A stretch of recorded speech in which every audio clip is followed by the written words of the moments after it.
Hey everyone, Jack here again for Forbidden Planet TV in Forbidden Planet Camden on this new comic book day, chatting about all the things that have come out this week that I'm picking up. I missed last week's new comic book day video as well, recovering from the incredible honour and joy that was MCM Comic Con here in London, which was just an absolutely amazing experience. It was so wonderful getting to meet so many of you. We were running obviously the Forbidden Planet stand, the Viz Manga stand, Wizards of the Coast, which was a massive raging success. It was so brilliant getting to open packs and see people get some brilliant pulls and just get to chat all things Magic the Gathering and D&D. And of course the brilliant writer's block section where we played host to tons of incredible authors from across the globe, with some brilliant appearances from some American authors like Eric LaRocca and so many more. Following on from MCM, we're doing a bit of a wrap up of the last 2 weeks of comics, just letting everyone know what I'm picking up, some big recommendations, a couple of spotlights for some really cool titles that have just started, some new #1s this week on the shelf. So let's get cracking. So this wrap up is going to be a bit of a Batman heavy new comic book day video. So I thought I'd kick off with everyone's favourite web slinger just to break up a little bit. And that is of course Spider-Man. We're on to issue 15 of Joe Kelly's run. I think this very much is about to be the crescendo of the space arc here for Peter Parker. If anyone's been keeping up with the book, we know that Hellgate flung Peter across the universe, across the galaxies, and he is now finding himself amongst the company of such cosmic scum and villainy and heroism and vigilantism like Rocket Raccoon and a few others, as Peter attempts to get stronger to make his way back to Earth to face Hellgate. Very much turned itself into Batman Offworld in a lot of ways, which I really enjoyed from Jason Aaron earlier in the year. Great series. If no one's ever read Batman Offworld, I highly recommend it. Bruce going to space to learn how to beat up aliens so he can beat up aliens on Earth is essentially the hook for that series. And now, less by choice in Kelly's run, but Peter is having a very similar journey in Amazing Spider-Man. Like I've always say when I'm reading Joe Kelly's run, I feel like every issue there's something new to get excited about, some deeper world building. So yeah, I'm really enjoying it, and Liber Mayo has not stopped on the Amazing Visions covers, and this time it's Mary Jane, and face it Tiger, I think we hit the jackpot with this cover. I couldn't help myself, the pun was there. Kicking off the said Batman centric portion of the video this week, we have Batman issue 3. Matt Fraction and Jorge Jimenez's Batman series is already 3 months in, which is mad, and time is but a concept. Following on from a fabulous second issue of the run where Robin and Batman had a bit of a run-in with the new order of the GCPD, the new chain of command, and its complete and total hatred for Batman and vigilantism, helmed by Vandal Savage, who really has it out for the Bat and the Bat family. But having said that, I think this story of Vandal Savage's GCPD is going to be one of the more slow burn, overarching concepts for the series, which is always nice to lay the groundwork early, as Fraction's Batman makes his way through his cabal of villains. The series is still going very strong. Of course, it's still early doors, but I have all the faith in Fraction, and of course Jimenez's art is just... And it's been so nice chatting to so many people who are jumping on a Batman run. I know there's plenty of people who have just started picking up an ongoing Batman series for the first time in a long time, which is really cool. That is the point of new #1s. That is kind of the whole shtick of renumbering. And I'm glad to see it's worked, because we have loads of people here in Camden picking it up. I know loads of people across the FP network are as well. And Tedesco, again, the variants for this series have just been stupendous. And I can't see myself slowing down picking any of these up. Now, the long-awaited issue 2 of Planet Death from Bad Idea is here, from Robert Venditti, Derek Kolstad, and art from the indomitable Thomas Giorello.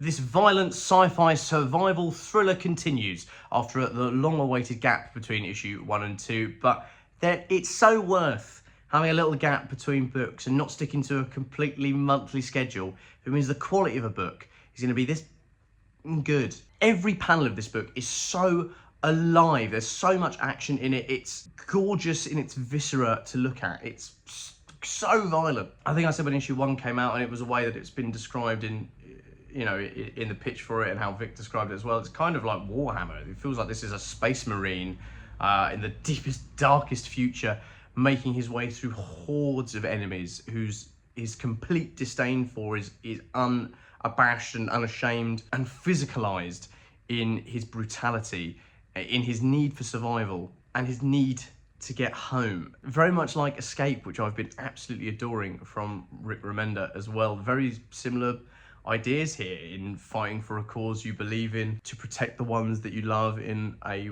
war that has ravaged you and ravaged your sense of self. But yeah, the ever-expanding world of Planet Death is such an exciting one to get involved in. If you've not been picking up the series, definitely do check it out. And I'm super excited for issue 2. And now, every single issue has been double-sized and extra special, and it has finally come to an end, and that is Post Malone's Big Rig. It is finally here. The blood rig has emerged from the depths of hell, as has the devil herself. And it's up to the trucker, Edda, and the rest of his merry band of demonic fighting misfits, I suppose, to not die. This Dark Age trucker series has been crazy. It honestly is such a bizarre series to recommend to people because it's so odd, but in a really wonderful way. You know, I like a comic with a bit of va-va-voom, and nothing says va-va-voom like a huge truck mowing down hordes of medieval demons. Yeah, there's still a lot of unanswered questions. The tone has very much shifted into, kind of feels like a mix between Briar, the Boom series Briar, which I really enjoyed, sort of fantasy, Sleeping Beauty awakes and must fend for herself series, and The Walking Dead in a lot of ways. But that isn't to say this series is being left too unanswered. I have an inclination that this won't be the end of Big Rig. I feel like there's definitely a lot more to come than just these eight chapters that have been collected in the 4 issues. It's just been such a wonderful little sprinkling of tidbits of info that have introduced us to this world, and this opening story has been full throttle, and I mean that in every single sense. So yeah, sad it's coming to an end. I'm sure it isn't the end forever. Nathan Gooden's art has just been impeccable the whole way through, so it's been so consistently great. So yeah, that's the end. Big Rig. And now on to the new number ones, where we really kick off the Batman-centered theme for this week. Coming out last week, which would have been in last week's New Comic Day video, from the Absolute Universe, we have the first annual of the new imprint line from DC, and that, of course, had to be Absolute Batman. Absolute Batman issue 1 is such a special gem in the Absolute crown for DC, and that's because two complete masters of comicdom, Daniel Warren Johnson and James Harren, have taken over and are putting their stamp on this absolute Dark Knight. Kicking off with Daniel Warren Johnson's story in the book, we see Batman outside the city limits of Gotham going toe-to-toe with a bunch of white supremacists. In the absolute world, it has been easier for evil to grow. That is the whole premise of Absolute, that evil has been nurtured and has flourished in this world, and that's why it's so dark. And it has certainly spawned its way into Absolute Gotham, and Absolute Batman is not happy about it. You can tell Daniel Warren Johnson put his heart and soul into the work of this book. The art in here is absolutely astronomically good. I mean, it's always good because it's DWJ, but you can tell so much effort went into the violence and the imagination on how this sort of hatred has bred in the Absolute Universe, very much akin to how it does in our own. And Bruce's reconciliation, or lack thereof, with people. There's as it came out last week, I've already had the chance to read it. There is sort of the introduction of this priest, this vicar character, who opens up a lot of moral conundrums for a Batman that as yet has kind of been quite unchallenged in his morality and in the way he enacts his justice. It's a story that hits very close to home, especially I think for DWJ in the States right now. Often you look for deviations from reality with the reality of the comics you read for a bit of escapism, but I think it's a story that DWJ, or at least a statement DWJ wanted to make with this Batman, and I think it was just grand. Getting a show off and turnout, and it was great. And then a brilliant turnout as well from James Harren in the second pickup story. Again, really starting to hit home of this Absolute Universe's Batman's relationship with his dad. I won't spoil too much, but obviously he has a very different upbringing from the Bruce we're used to in the mainline universe. And James Harren's story, as well as being, of course, eerie and violent, the first little panel where Batman, they're basically in a house and they're hiding from Batman, and no one can hide from Batman for too long. Yeah, there's so much play in this annual from DWJ, but Harren really goes in with it. It's sort of like Batman Haunted House. It was just in time for Halloween. It was great. But at the crux of it was the story of a son and his father, and a father's forgiveness and understanding through the love of his son. And I think that's such a great delivery system for this story. It was great. Maybe it feels it's a bit easy to talk about parents and family when you're writing about Batman, and the trauma that comes with being Batman, and the whole antithesis for being spawned and for finding this purpose, this mission. And even though the Absolute Universe deviates slightly from that origin, it's still very prevalent.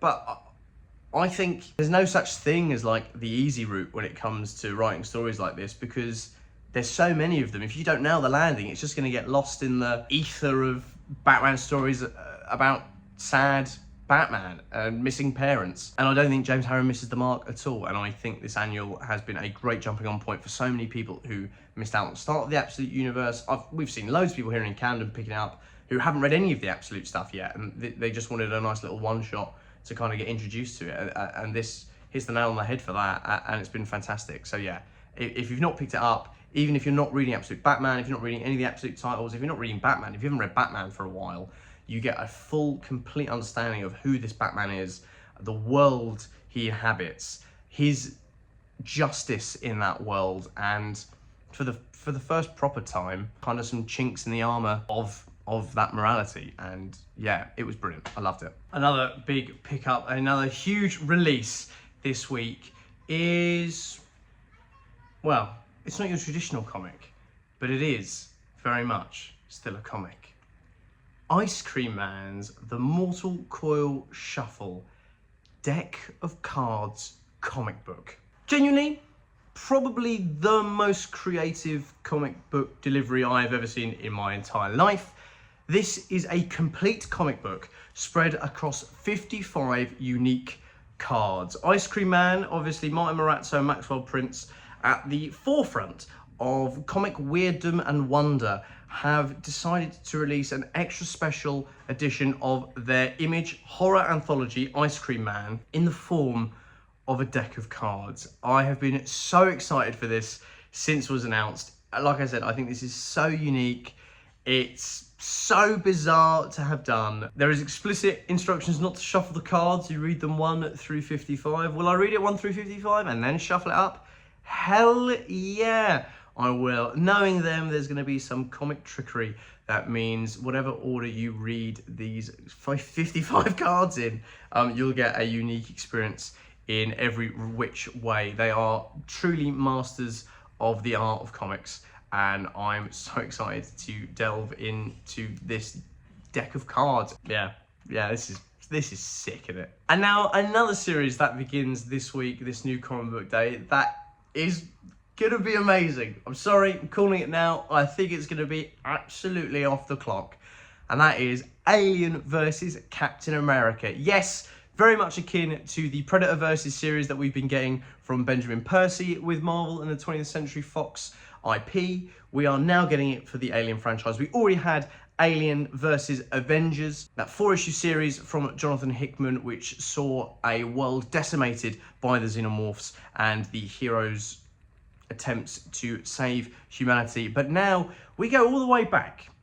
We were in the far future for that series, but now it's the 1940s. We are back in World War II, and Captain America is here to save the day once more, but this time not just from the villainous scum of Hydra, who use all types of evil machinations to try and win the war for the Nazis through their evil science and their dark magic.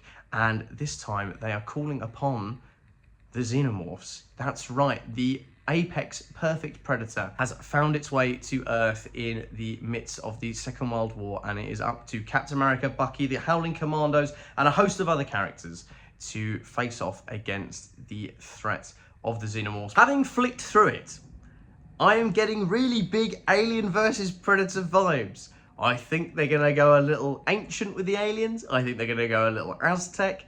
And thank you, Frank Thierry, for doing it, because I absolutely love Alien versus Predators. I think it's a great film. I also like AVP 2 as well. I don't care. I don't care that that's controversial. I know they might not be the best movies in the world, but I thoroughly enjoy them. And I think it's really interesting And I do genuinely believe that when you introduce the xenomorphs as kind of a totemic figure, a historical figure in the lives of humanity, in the grand scheme of humans, we always think of ourselves as the discoverers, champions of understanding, especially in the Alien franchise with the Weyland-Yutani group. You know, the whole series is about trying to get one over on nature and bend it to our whim. And when you sprinkle in a little bit of that mythology into the Alien franchise, it becomes super exciting. I love Alien, I love Xenomorphs, I love Captain America, I like Frank Thierry. I'm really excited. And now, probably the biggest number one on the shelf this week for those of you keeping up with DC KO, and that is Batman's miniseries tying into the mainline DC KO event. But Batman's not in that mainline tournament. He has his own tournament to fight, and that's at the heart of Apocalypse in Night Fight. That's right, we are seeing Bruce Wayne's Batman thrust into an apocalyptic, in all senses, future version of Gotham. At least it appears to be the future to Bruce. Who really knows? You'll have to read to find out, as he is pitted against Robins and Batmen of mysterious origin. If you've read the previews, you probably already know who they are, because they told us in the previews, but they aren't telling you in the descriptions of this issue, and therefore I shan't mention it either, as I don't want to spoil it for anyone who doesn't already know what they're getting into with Night Fight. But it's going to be a real trial for the Dark Knight. It's an absolute powerhouse of a creative team. It's Joshua Williamson and Dan Mora on the art as well. But yes, Batman's introduction to the world of KO is here on the shelf this week. So that's everything that I'm picking up at the moment for New Comic Day. It's quite a big week. There's a lot of things to catch up on as well after MCM. I get back in with my reading. As I said, I've already managed to catch up with Absolute Batman, which was... I can't stop gushing about it. We're trying to give it to everyone. It's so good. It's just so good. If you can't get down to your local FP, go and order a copy. There's still some available. Don't miss out. Genuinely. Even if you're going to end up getting it again in the trade. It's so lovely to have in your hands. Yeah, it was just such a great issue. And there's so much to be excited about. So yes, I hope all of you have been able to keep on top of your reading lists as well. I completely appreciate that sometimes life gets in the way and you start getting stacks of books and you're just looking at them, looking at you, like, when are you going to read me? And you're like, I don't know, I haven't got any time.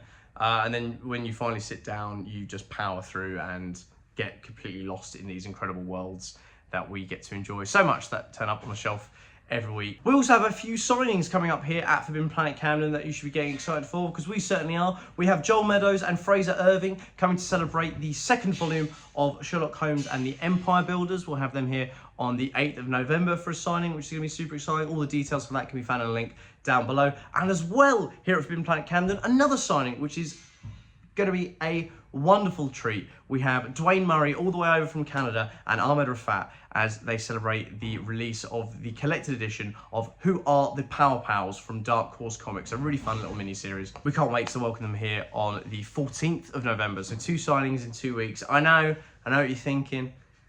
How do you guys do it? We don't know. Because as well, on the 8th of November, there is another signing over at the London Megastore with Sir Ian Livingstone, celebrating the relaunch, the re-release of Fighting Fantasy, the Warlock of Firetop Mountain Collector's Edition. So yeah, there's tons of signings and events here at Forbidden Planet at the moment, so check them all out. As I said, there'll be links down below for more information on all of them. Always head to forbiddenplanet.com and check out our events section. But yeah, plenty to catch up on, plenty to come and see and do here at Forbidden Planet, and there's plenty to be reading. So I hope you have a wonderful week catching up on your pull lists. I know I will with mine, and I shall see you next week for a host of new comics. Thanks very much. If you're enjoying watching Forbidden Planet TV and you're enjoying watching us talk to the world's most interesting and accomplished filmmakers, authors, artists, musicians, creators, subscribe right here. See you soon.